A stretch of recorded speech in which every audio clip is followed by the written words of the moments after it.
Vehicles of today normally use a clutch to transmit power produced by the engine to the gearbox. The vast majority of cars and motorcycles rely on dry friction clutches, which will be explained in this animation. One of its components is the flywheel. The flywheel is connected to the engine through the crankshaft. The flywheel features external teeth that are used to start the engine of the vehicle. When the car key is turned, the engine is started with the help of a pinion and the battery. After a small amount of time, the engine runs on fuel.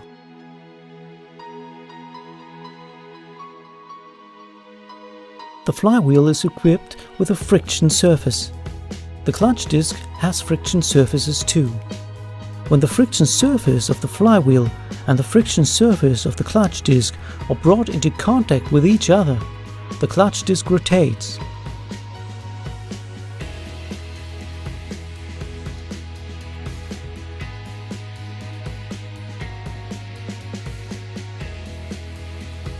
The clutch disc is made of several components, of which the important ones are the hub, which is riveted to the disc with a cover plate, and the friction material installed on both sides.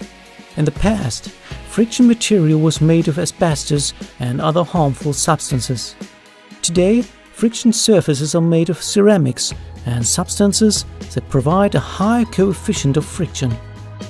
In general, cars for daily use are equipped with clutches that feature springs to damper shatter, to achieve an easy operation and to reduce the impact to the gearbox at the engagement. The clutch disc is connected to the gearbox through the gearbox shaft. Consequently, the wheels of the vehicle only rotate when the flywheel is in contact with the clutch disc.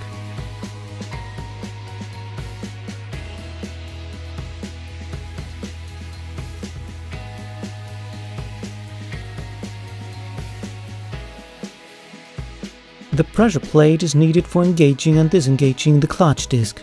The pressure plate is riveted to the flywheel. As a result, the pressure plate rotates when the flywheel rotates. Let's take a closer look in order to see what happens in this important component.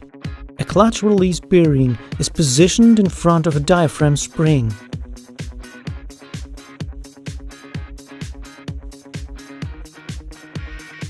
When the release bearing is pushed into the spring, the inner portion of the spring is moved in the direction of the clutch disc, whereas the other portion of the spring is moved in the other direction.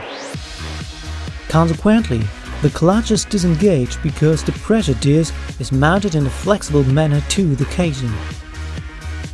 So, the clutch disc can be locked between the flywheel and the pressure plate when the release bearing is released, and it can be released when the bearing is pushed into the diaphragm spring. The mechanical energy produced by the engine is transmitted to the gearbox when the clutch release bearing is released and the clutch disc is engaged.